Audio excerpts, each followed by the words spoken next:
Believers, I want to remind you that your allegiance should be to Christ alone, and that loyalty can be granted where it fits.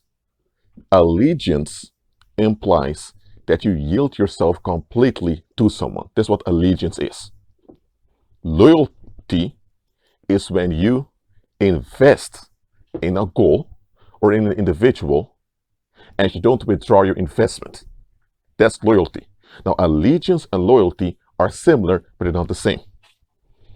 If you have your allegiance to liberalism and your loyalty is to the Spanish Empire, that means that your liberal values come first.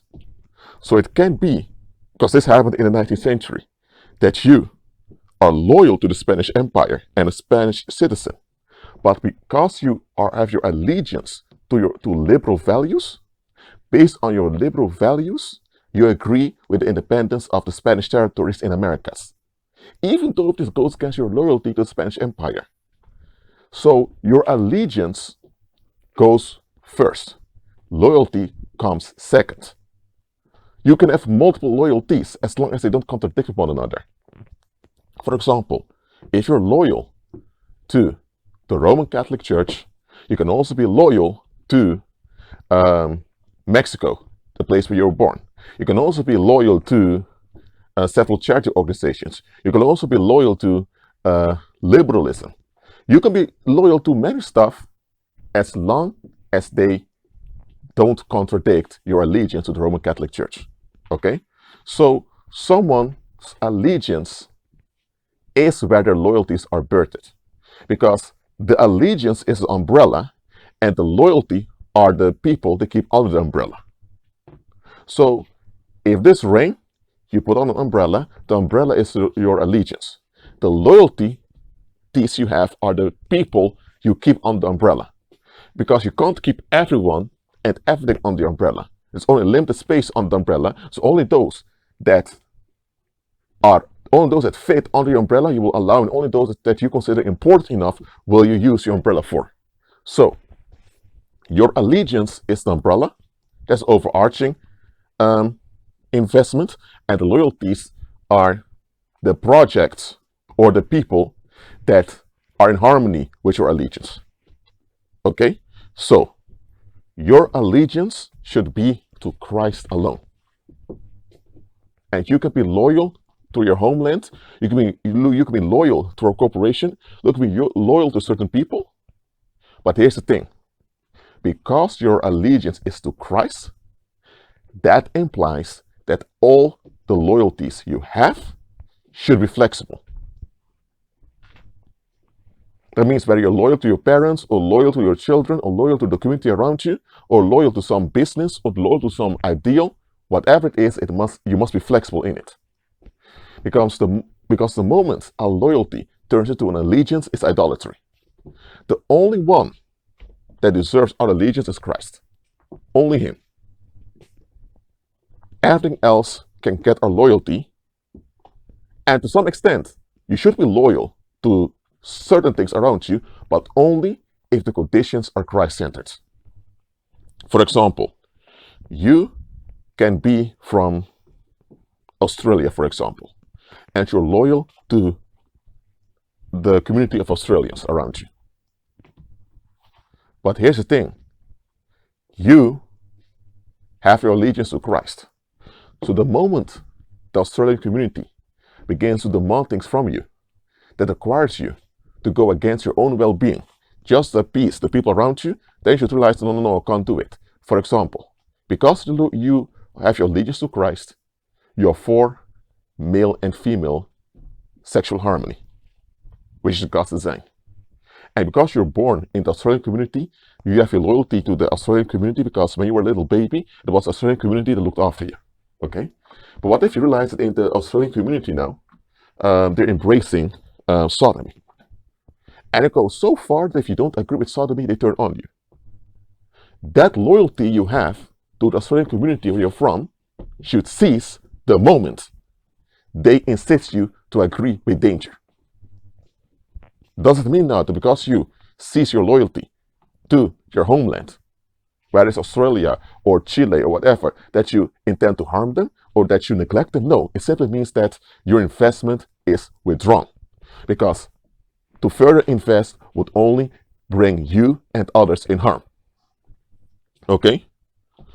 So in this video, or let's say audio recording, because I'm recording on audio, I want to remember you that your loyalties should not turn into allegiances. You can only have one allegiance. That's it. As a creature, you can only have one allegiance to begin with. You can have multiple loyalties with only one allegiance. Your allegiance should be to Christ alone. Unfortunately, there are believers out there who have no allegiance to Christ. They have allegiance to the world. You should have your allegiance to Christ and you have loyalties in the world.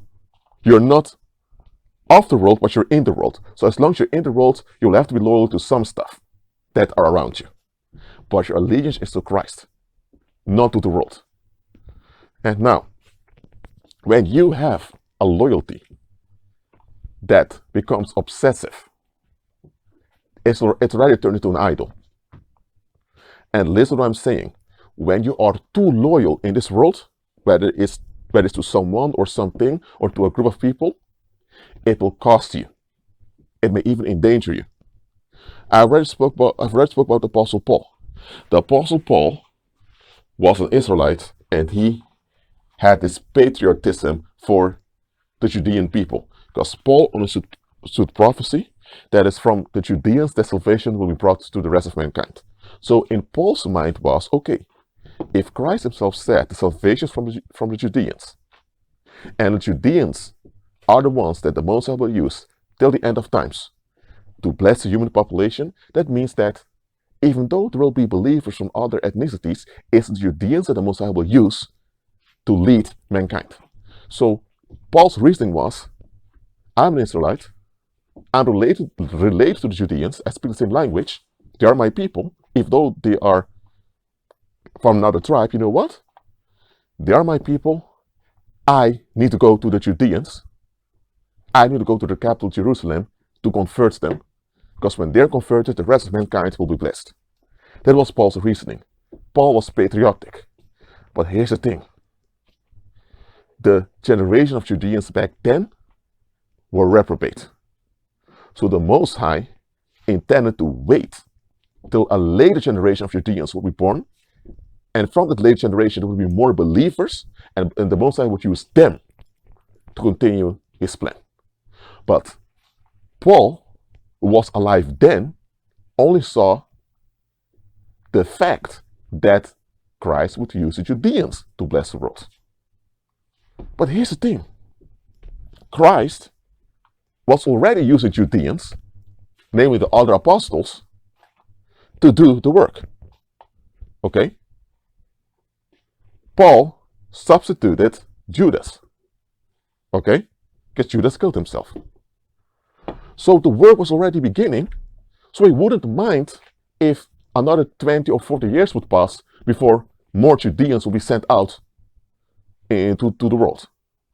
But Apostle Paul was so patriotic that he wanted to advance God's will on his own effort. And the Holy Spirit told them, Paul, don't go to Jerusalem. Those people are not worth it. They're going to harm you. Paul received various warnings not to go to Jerusalem. He went anyway, and he ended up being arrested, and they almost lynched him over there. It were unbelievers, namely the Roman soldiers, that had to rescue him. And from then, Paul spent around 2 years imprisoned, and from there he went back and forth to courthouses while being imprisoned, and he ended up in shackles being sent to Rome. He had to stand trial before the emperor. Now, it worked out well anyway that when Paul was in Rome, he wrote many letters to the community of believers. So Paul ended up governing various communities of believers throughout the Roman Empire. So he did do God's will, he did bless many people, but Paul made it very hard on himself. Paul almost lost his life. And because Paul was so stubborn in his patriotism, he also caused harm to many other people. Because those reprobates that turned against Paul, they also harmed many people in their efforts to get rid of Paul. So Paul's blind patriotism caused him and others a lot of unnecessary suffering and a lot of unnecessary harm. Now, let's leave the Apostle Paul behind now. Okay? Let's look at the present day. Too many people have blind loyalty to those around them. Some people, not some, it happens a lot, but I'm going to use the word some now, because I don't want to sound too overwhelming. Some people have blind loyalty to their employer or to the corporation where they work. Okay? For example, let's say you have someone who works for Shell or for Microsoft, whatever corporation it is. You decide you are 20 years old, you finished college or university, and you're hired by a corporation. And you become loyal to the vision of the corporation.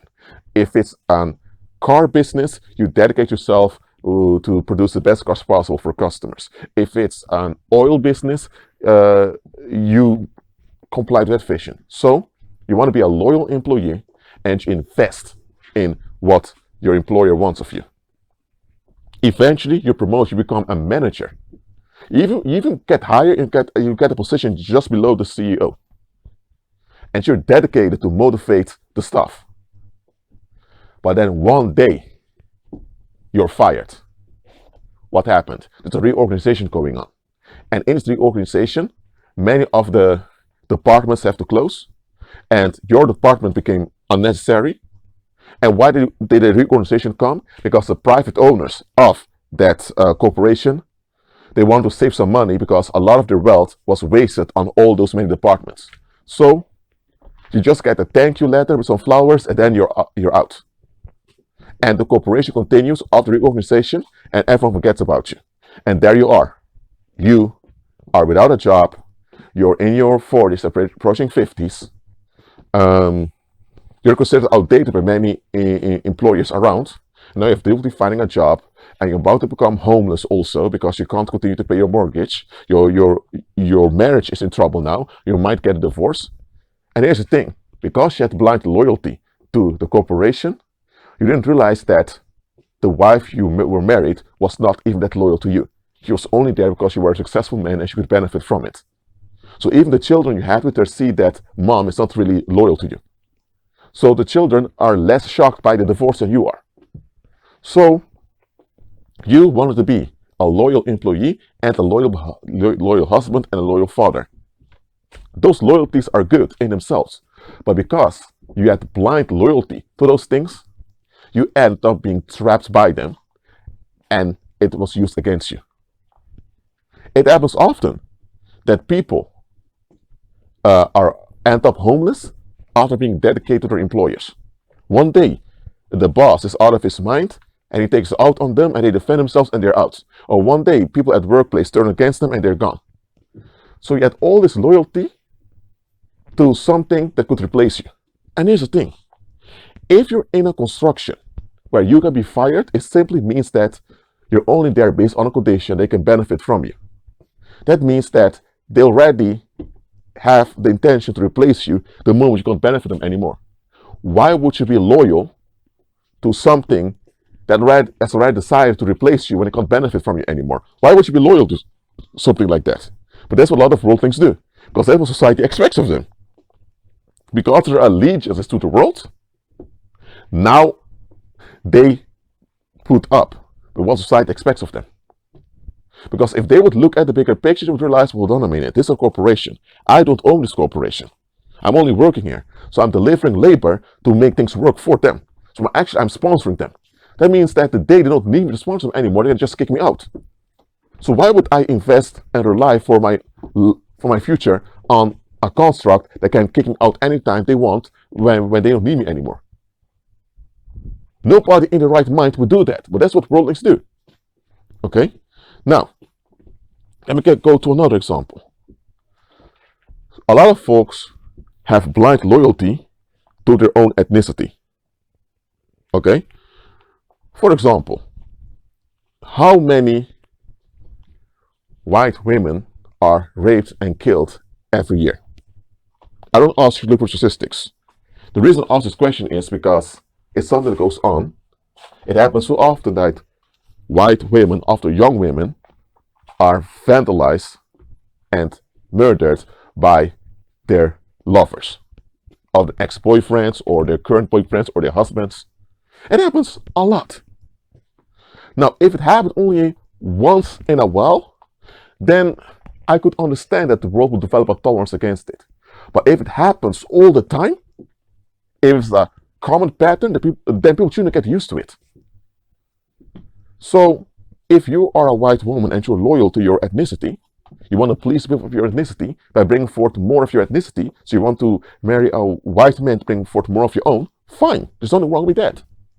But does your ethnicity take responsibility towards you?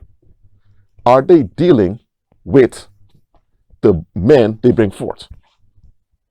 If you see that many women like you in your ethnicity end up victimized, and it keeps on happening, and the people do complain and murmur about it, but nothing is done, am I saying that you should not have babies with a white man if that's your desire that God gave to you? No, I'm not saying that. I'm just saying is, don't be too loyal to your ethnicity if you notice that the people in your ethnicity don't value their own that much. For example, about let's say you're Chinese, okay, and you decide, you know what, Chinese folks are a bit closed, a bit introvert towards others. That's what expect of me. I'll be the same. All my friends need to be Chinese. When I get a spouse, he or she needs to be Chinese too. And let's speak from a male perspective, she has to be Chinese too. And when I start a business, I'll do it with Chinese first, so everything is Chinese with you. Okay, when it comes to political opinions, you make sure your opinions reflect the benefits of China. So you're very loyal to your own people. But then you find out that within China itself, there's a lack of empathy for those that are struggling. So what does it tell you? If you were in China, so loyal to Chinese affairs, and you were struggling, they would do the same to you.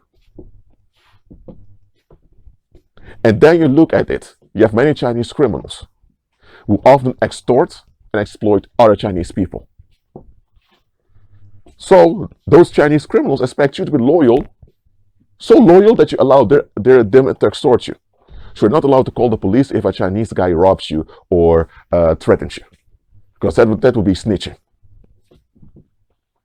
By the way, I don't trust the police anyway, but you get what I'm saying here. So, would you stay loyal to the Chinese affairs, knowing full well that when it comes down to it, you don't mean that much to them? Would you do that? Would you go so far to put yourself in harm's way just to please your Chinese people? Well, it sounds quite weird, but that's what a lot of Chinese people do. And it's not only Chinese people that do it. Okay? Let's talk about black people for a moment. Okay? If you are from the United States, you're Afro-American. Now, since the 1970s, there's been ghetto formation in many black areas. We know that. Well, and there has been some neglect from the American society towards blacks also. We know all of that. There's police genocide going on. So there are a lot of things you encounter as an Afro-American. Okay? Don't your skin color, because we know that. Till now it's like that. So you want to be loyal to blacks. Fine. Nothing wrong with that. You dress like them, talk like them, do everything like that. But here's the thing. If you're loyal to your own black people, then you also must be loyal to their safety. What if you see now that there's this defective code of behavior where there are black perpetrators harming the community, but nobody addresses it? Now, if your loyalty is healthy, you would tell your fellow black people, listen folks, there are some black creeps out there that harm us. Yes, there is police brutality. Yes, there is racism, but we also have our own that harm us. We must deal with them. If your loyalty is healthy, you would address it. And if the loyalty of those around you is also healthy, they would be glad that you've addressed it. And they would agree and they would work towards a solution.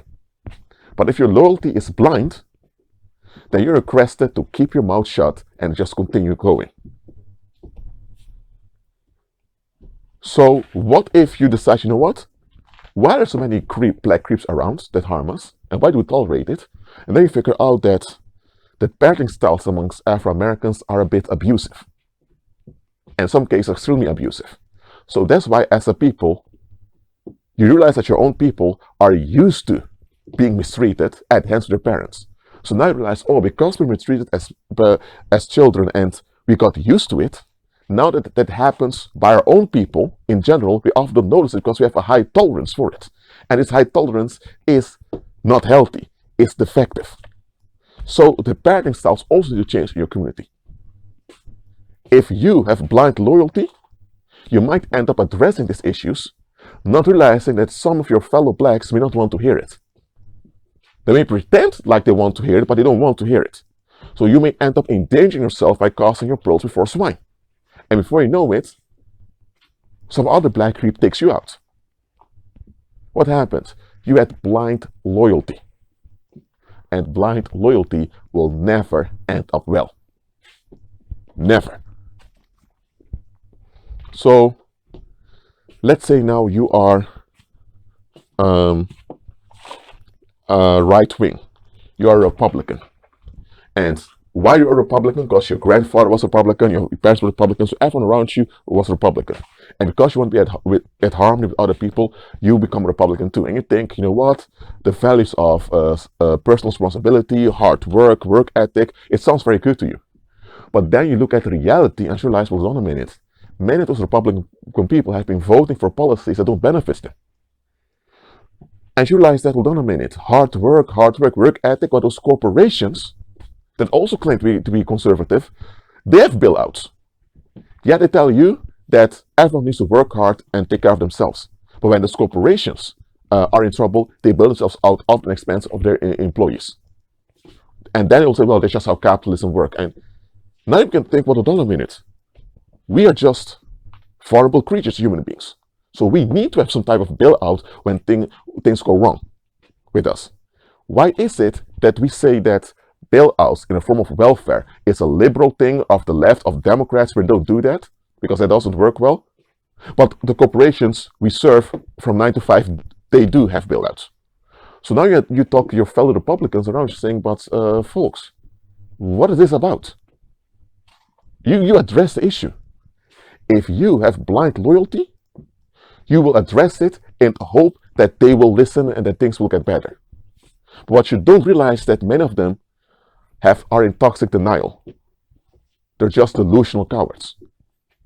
So they don't want to face their own contradictions. So when you mention the contradictions, they'll become upset with you, and later they'll take it out on you. You've casted pearls before swine. Listen, there's nothing wrong with being loyal. But don't let your loyalty overtake your natural senses. Okay, let's say you're a Democrat. Okay, you've always voted Democrat, or you're a liberal, or whatever on the left side of politics. And you don't agree with the idea that people just have to figure everything out, because you realize as human beings you can't always do that. Okay, but you also realize that some of the policies that liberals impose are only bring relief, but they don't systematically solve issues. For example, you have nothing against welfare, but you realize that people are kept in a cycle of welfare and they're kept in dependency. So you address this, and you think your fellow liberals are going to agree, you know what? People shouldn't be kept independent. We should want them to become autonomous and contributors to the community. So you think you talk to them is going to be well. No, you're casting pearls before swine. Due to your blind loyalty. Look, your allegiance should be to Christ. And you can have loyalty to anything else as long as it does not go against your allegiance to Christ. Too many people, they cast pearls before swine due to their blind loyalty. Okay? And society expects you to have blind loyalty. But I'm telling you, empowered by Christ, no. Your allegiance should be to the Heavenly Father alone. And every loyalty you have must be examined. Why are you loyal to this? Or why are you loyal to that? Are you only loyal to this because other people expect it of you? Oh, so if others expect you to be loyal to this, okay, If the expectation of others is correct, then yes, then you should be loyal to it. So people can expect things from you, and if what they expect is correct, you give in, you comply. That's correct. But what if people expect things from you and they can't justify it? Why are you still giving in to their expectation? Oh, you do it because if you don't give it in, you are threatened. Oh, so you're operating in fear. So they are blackmailing you.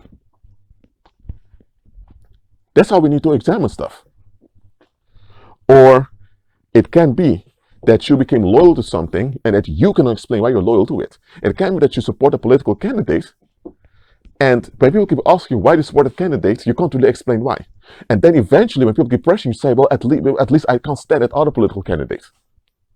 Oh, so you don't want to face yourself. So you have a narcissistic attitude. You don't care who you empower as long as it harms that other party. So you blame that other party, you project every issue you have on them, and now you want to afflict them to feel at ease. Oh, so what if this political candidate you're empowering is going to harm the population? You don't even think about that, or you only think about you getting relief? So sometimes it's our own attitude that needs to be examined also. It's not always the attitude of the environment. In any case, every loyalty you have should be transparent and it should be consistent. The moment a loyalty is not consistent nor transparent, it's blind loyalty. And blind loyalty will never end up well. Ever. Well, that's it for now. Keep on agreeing with Christ and be at peace.